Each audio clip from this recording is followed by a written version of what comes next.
Pendant 7 siècles, de nombreux théâtres ont été construits sur les bords de la Méditerranée. Parmi les plus beaux, remarquons celui d'Épidore, datant du 5e siècle avant Jésus-Christ, avec ses 2 séries de gradins appuyés sur la montagne et son orchestre circulaire caractéristique des théâtres grecs. Il contient une dizaine de milliers de places. On y donne tous les ans des chorégies admirables grâce à son acoustique remarquable. Le théâtre de Delphes, bâti au-dessus du temple d'Apollon.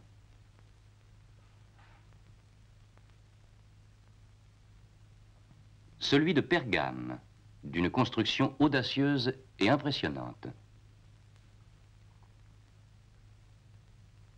Celui de Taormine, avec comme toile de fond à gauche la mer, à droite l'Etna. Celui d'Aspindos, en Asie mineure, est un des mieux conservés. Vous remarquerez la pente très relevée de ses gradins et la galerie circulaire qui le couronne. En France, le théâtre de Vaison-la-Romaine.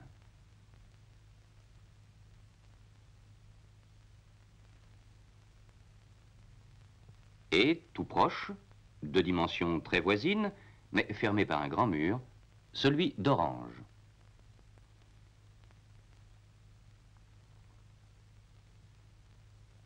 Tous ces théâtres ont entre eux une grande parenté architecturale.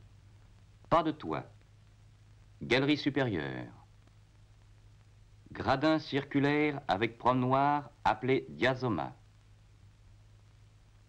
orchestre largement développé, soit circulaire dans les théâtres grecs, soit semi-circulaire ou en fer à cheval dans les théâtres romains, séparés des gradins par 2 très larges corridors ou parodoi. Scène longue mais étroite, avec de chaque côté de vastes chambres ou parascénia, appuyées en avant sur un petit mur appelé pulpitum, comportant presque régulièrement des alvéoles, et terminé quelquefois en arrière par un mur.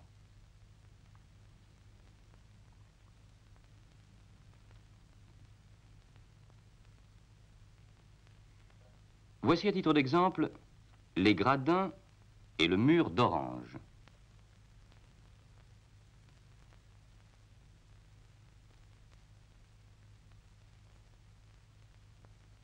La scène, avec le soubassement plan du mur arrière, et au-dessus de très nombreux reliefs, des niches et des colonnes, et de part et d'autre, les parodoi et les parascénia. Voici l'orchestre de Vaison-la-Romaine et les restes de son ancienne galerie.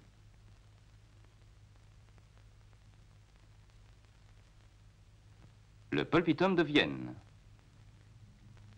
avec ses anfractuosités et ses reliefs.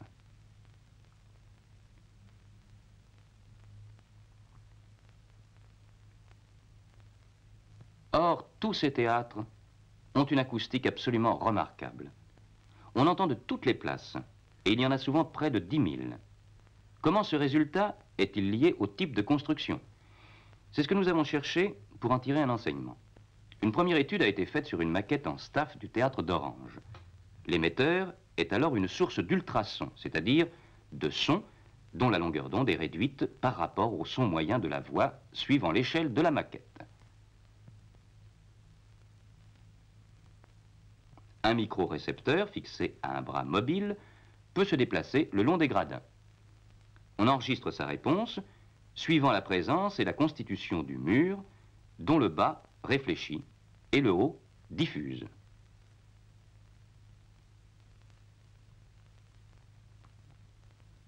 D'autre part, on peut mettre en évidence le rôle du toit en utilisant une maquette rectangulaire en marbre de volume variable et dont le toit peut être enlevé à volonté. Une des parois latérales est traversée par un tube relié comme précédemment à un émetteur ultrasonore. La longueur d'onde émise est encore là, réduite dans le rapport indiqué par l'échelle de la maquette. Sur la paroi opposée est disposé un microphone. L'expérience consiste à envoyer pendant un temps très court, 1/1000 de seconde, un top d'émission à 10 000 ou 20 000 périodes.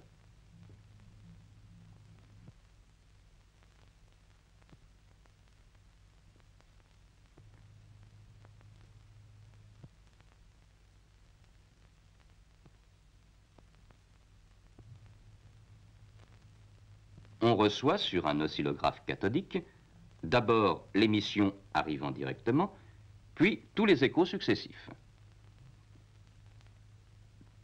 Voici les résultats obtenus. Le speaker et l'écouteur sont en S et en E. Vous voyez sur la ligne du haut à gauche l'inscription seule du top de départ qui dure 1/1000 de seconde environ. Immédiatement après, pour une salle fermée avec toit, vous voyez d'abord la réception du top après le temps nécessaire pour que le son aille de S en E, puis les différents échos. Leur intensité va en diminuant. Il dure environ 1/10 de seconde, soit 100 fois la durée de l'émission. Si maintenant nous enlevons le toit comme il est indiqué en dessous et à droite, après la réception du top direct comme précédemment, les échos successifs sont très diminués et la durée de réception est à peu près réduite de moitié. Si nous disposons enfin d'un sol absorbant, figurant plus ou moins les spectateurs, les phénomènes sont encore plus nets. Intensité directe non modifiée et amortissement très rapide des échos. Ceci nous aide à comprendre comment l'absence de toit et la présence de spectateurs, en supprimant la traînée d'échos nuisibles, peut rendre la perception de la parole beaucoup plus nette. La propagation des ondes et leur comportement quand elles rencontrent une surface réfléchissante peuvent être assez bien matérialisés au moyen de rides provoquées à la surface de l'eau. Si on dispose un mur plan où ces rides se réfléchissent, tout se passe comme s'il existait une deuxième source symétrique. C'est l'écho créant des interférences qui occupe toute la surface. En certains points, les effets s'ajoutent. En d'autres, ils se suppriment. Ce sont les ondes stationnaires qui, en acoustique, produisent des effets déplorables. Si le mur, au lieu d'être plan, est formé d'alvéoles, les ondes incidentes sont diffusées à droite et à gauche. Il n'y a plus d'écho gênant. Les concamérations que l'on voyait tout à l'heure ont presque toutes disparu.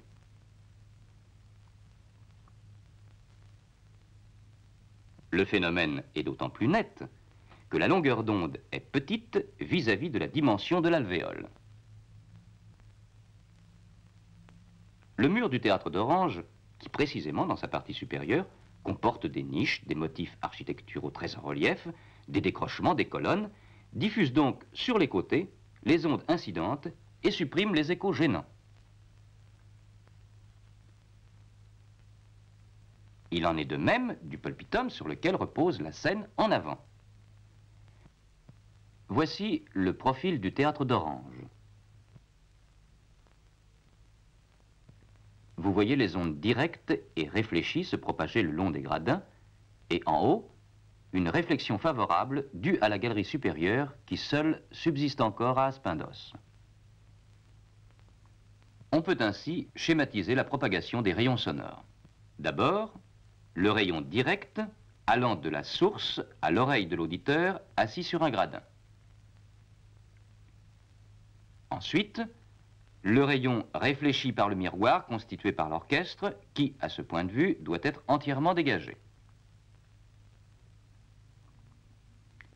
Puis, le rayon réfléchi sur la partie basse du mur et repartant en avant. Enfin, le rayon réfléchit successivement sur le bas du mur et sur le plancher de la scène. Tous ces rayons sont doublés en se réfléchissant sur le gradin disposé immédiatement derrière l'auditeur. L'essentiel est que tous ces échos n'arrivent pas avec un trop gros retard. Or, ce sont les consonnes qui forment l'armature de la parole. Leur durée d'émission est très courte et de l'ordre du 25e de seconde. Pour qu'elles ne se juxtaposent pas, il faut que leur écho arrive avant la fin de leur émission, ce qui exige une augmentation de trajet aller et retour inférieure à 13 mètres. De plus, une condition importante est aussi que les rayons n'arrivent pas affaiblis. Si les spectateurs étaient disposés dans un plan horizontal, leurs rangées successives absorberaient les ondes sonores et une faible énergie arriverait au dernier rang. Une inclinaison des gradins de 30 degrés environ et croissante vers le haut empêche cette absorption.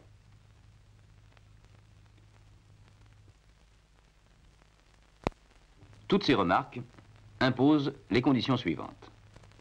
Orchestre réfléchissant et bien dégagé, hauteur faible de la scène et profondeur généralement inférieure à 6,50 m, inclinaison moyenne des gradins de 30 degrés environ. C'est effectivement ce que l'on peut constater dans presque tous les théâtres antiques. Guidés par les considérations précédentes, nous avons cherché à étudier sur place la valeur acoustique des théâtres antiques, en prenant pour exemple celui d'Orange et en séparant les mesures faites sur la compréhension de la parole et sur l'intensité des sons reçus. Nous avons d'abord cherché le rôle de l'emplacement de la source sur la scène par appréciation de l'écoute seule, doublée d'un enregistrement magnétique. Deux moyens, la géométrie et l'oreille. Les architectes et les physiciens de l'Antiquité ne disposaient que de deux moyens, la géométrie et l'oreille. Dans une première expérience, la source était constituée par une phrase préalablement enregistrée sur une bande magnétique montée en boucle, de façon à avoir une série d'émissions bien définie et parfaitement constante. Les physiciens de l'Antiquité ne disposaient que de deux moyens, la géométrie et l'oreille. Les architectes et les physiciens de l'Antiquité ne disposaient que de deux moyens, la géométrie et l'oreille. Les architectes et les physiciens... Pour une position déterminée de l'écoute et des positions variables de l'émetteur, on n'a pas trouvé une grosse différence dans la réception, avec cependant une légère diminution quand le haut-parleur est devant la grande porte centrale ouverte. La géométrie et l'oreille. Les architectes et les physiciens de l'Antiquité ne disposaient que de deux moyens, la géométrie... Mais les enregistrements faits au cours de cette expérience, et également à différents emplacements de l'écoute, sont peu utilisables, car, contrairement à l'oreille, le microphone reçoit globalement, et sans les distinguer, à la fois la phrase émise et tous les bruits parasites extérieurs, auxquels s'ajoutent les bruits de fond des appareils, ce qui empêche toute mesure précise. Ainsi, un bruit d'avion se superposant à la parole peut être séparé par l'oreille seule, alors que toute mesure physique serait difficile. Les architectes et les physiciens de l'Antiquité ne disposaient que de deux moyens, la géométrie et l'oreille. Les architectes...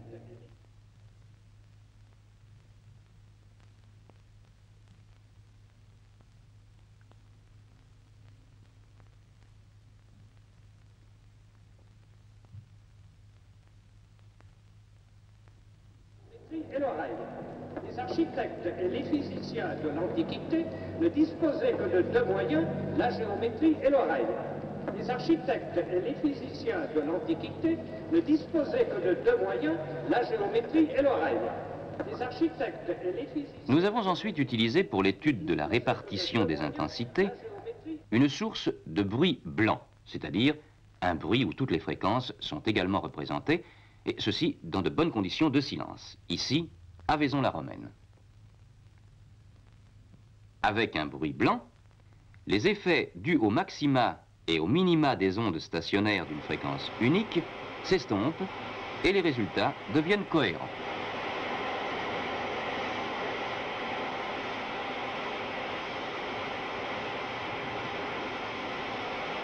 Au poste d'écoute était disposé un décibelmètre, contrôlé le cas échéant par un magnétophone.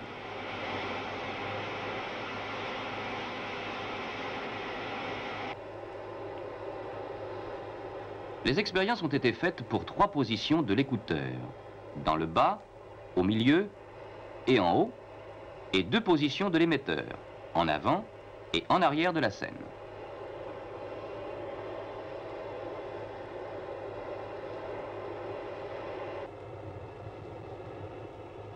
On constate que les mesures d'intensité suivent naturellement, en gros, les lois de la physique, c'est-à-dire celles de l'inverse du carré de la distance, mais en arrière de la scène, la réflexion sur celle-ci augmente très légèrement l'intensité reçue en haut du théâtre.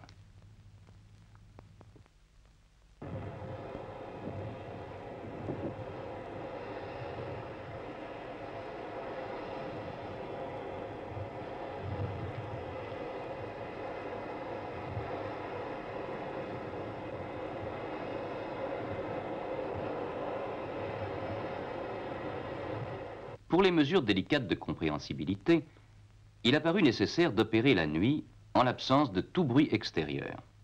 D'autre part, pour faire des mesures précises, on remplace l'émission de la phrase relativement longue par l'émission de syllabes simples, appelées logatomes, ou même de mots courts d'usage courant que l'auditeur transcrit sur une feuille de papier. Dans ces conditions, la seule erreur possible provient simplement d'une mauvaise audition.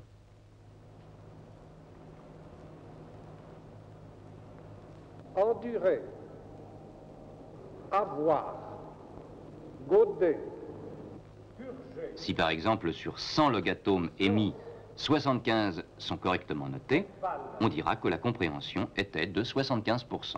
Concours, énervé, force, lieutenant,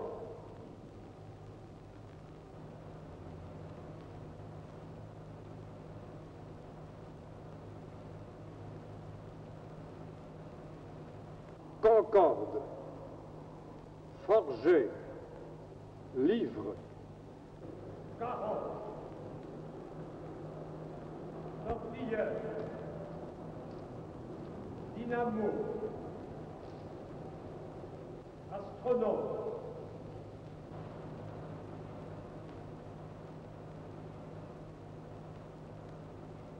oblique, viande. Il est à remarquer que même dans les cas où les auditeurs sont éloignés, l'audition, quoique faible, reste encore compréhensible. Concours, détective, mensonge,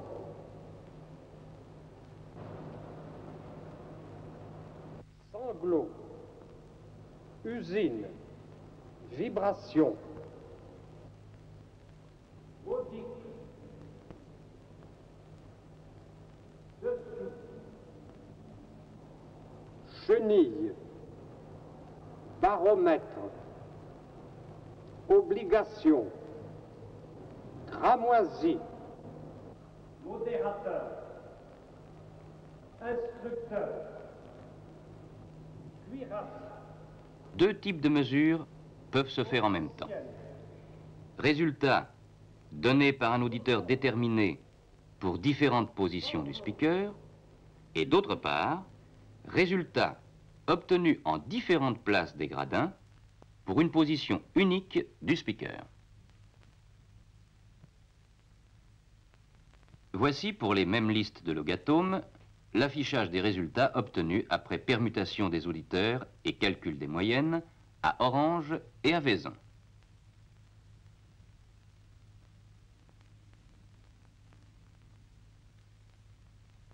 Dans ce dernier cas, on notera la différence observée quand le speaker est en avant ou en arrière de la scène. S'il est en arrière, le plateau de la scène joue le rôle de miroir et on note une très légère amélioration au dernier gradin.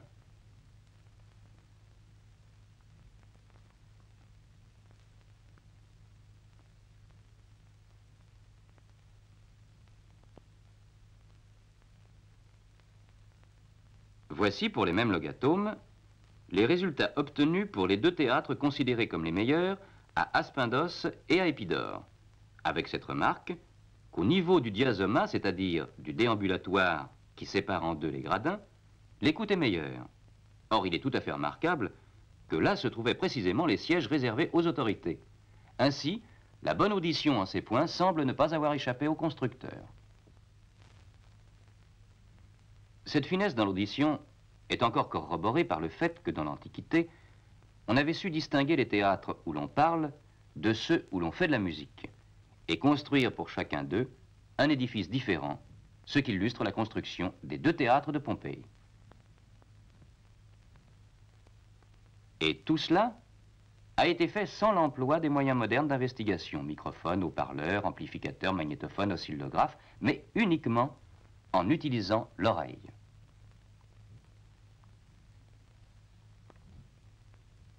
Nous savions déjà, avec quel souci des nuances, les anciens savaient voir le jeu des ombres et des lumières dont ils savaient jouer pour donner de la vie à leur statue.